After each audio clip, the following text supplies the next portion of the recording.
So these are guidelines that I use. I suspect they'll be very familiar to you. They're particularly important when we go into breakout. Please speak from our own experience, our heart, if you will. No lectures. Listen with resilience and self-care, hanging in when we become reactive. That's often the place where there's most to learn. Participate within the frameworks suggested by the facilitator. That's me and Elke in the beginning, and in your breakout rooms, you'll self-organize. Please be careful, full of care about sharing airtime, and be respectful of generative silence. Actively look for contributing to the good, the true, and the beautiful. So I'm talking about action research, which I just defined as this kind of integrative kind of social science. And I am not an objective speaker about this. I realize it's 20 years ago that I started with Peter Reason, who's been a great mentor and a mastermind really of action research. And we started to come out with the handbooks and then the journal and so on and so on. And that's been a way for the community to see each other. And as somebody who used to be a politician in Los Angeles, politics of knowledge, as we all know, Jürgen Habermas, these are very, very important aspects. And so my emphasis more and more has been about gathering networks in a plural kind of way, because we're all a little different. What Elke is doing is a little different from me, maybe a little different from Iris. And can we be more together? Can we together show that the dominant and rather oppressive paradigm of knowledge at this point has also a complement to it, has a different voice? And in addition to the politics of all that, I personally have become very interested in why do systems keep falling back into the old ways? And I believe it's because power is not being worked with very well. We're kind of ignoring, oh, like we're all equal, we'll all just do this together, but that's not the case. And so how do we have transparent conversations about power? And then when those conversations go well, eros begins to rise. It's a kind of a love, really, that Plato talks about many, many thousands of years ago, well, 2,500 years ago. And how do we deal with eros in these integrative domains? That's my personal passion.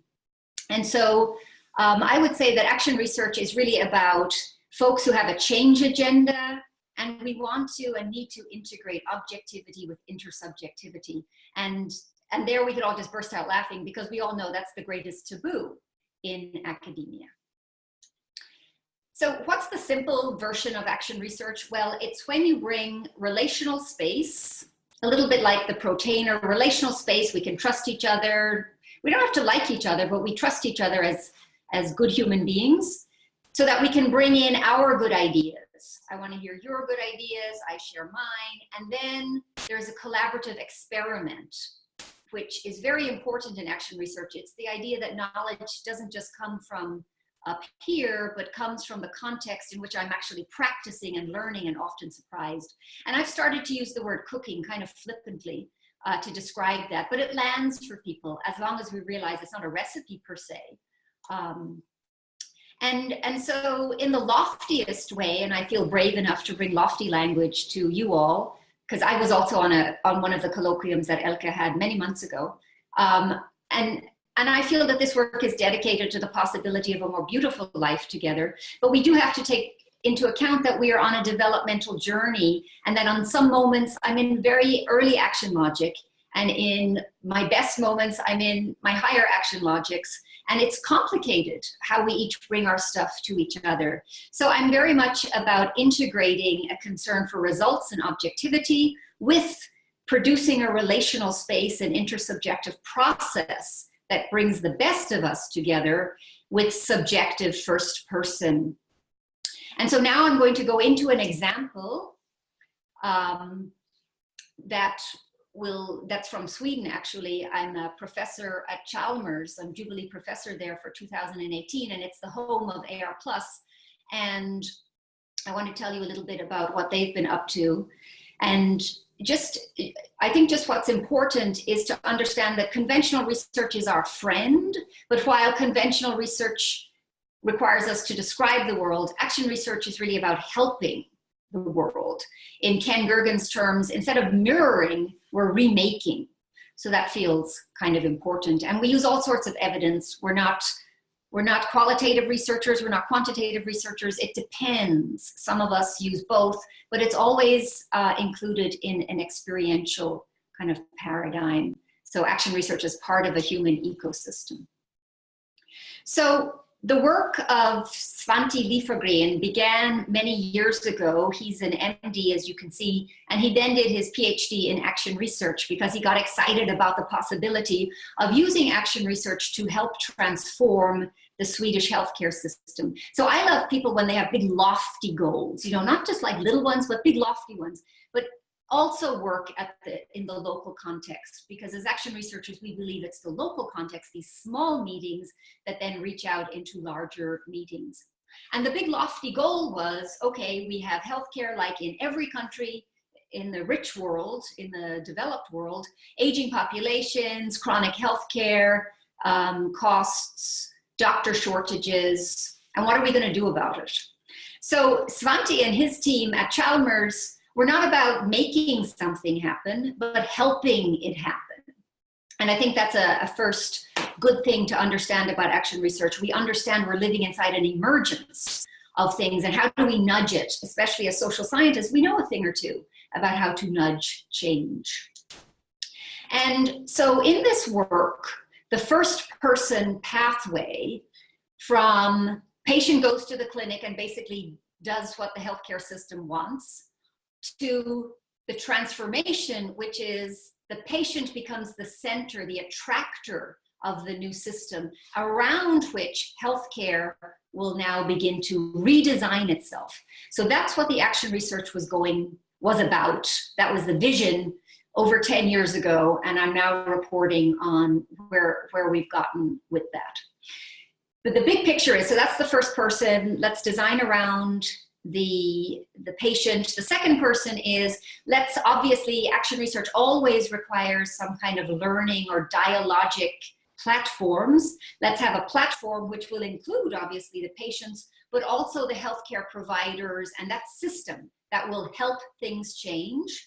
That would be the second person piece. And the third person piece is, we need to document this, both for ourselves, we need quantitative understanding of costs and all that kind of stuff, but we also need to produce papers and share it with the larger world in Sweden, but in fact with the world, so that others can begin to do things like this. In action research, we don't believe that things can be generalized. We believe in social proliferation, that in telling the story in a designed context, people will pick it up and bring it to their own context.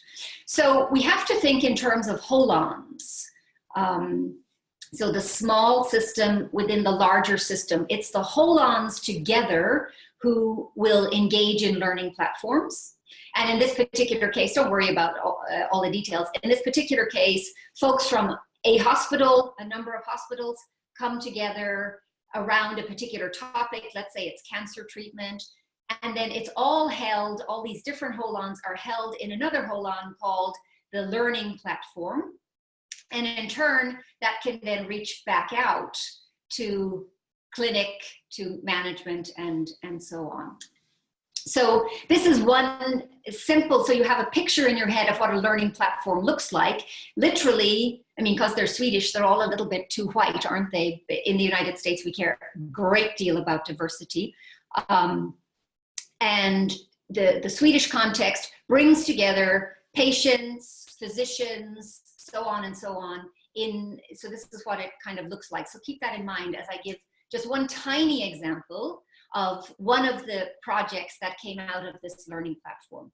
So remember, we're trying to go to the patient, right? And then other things pop up in that system, one of which in this particular experiment was Gothenburg City became concerned about cancer screening among immigrant populations. So many, many refugees, as there are in Germany, coming into Sweden, but what about screening? This will be very costly down the road unless we do screening and prevention. How do you reach into a community of women, in this case, who've come out of a more patriarchal tradition that has not cared about women's sexuality or women's bodies perhaps all that much, into this new context where, you know, it's a bunch of white people who are in charge and many of the physicians are male and so on. So how do we grapple with that, right? So the experiment becomes, how do we turn this problem of diversity into a resource, and how do we reach out as partners, as action researchers always want to do, to these stakeholders?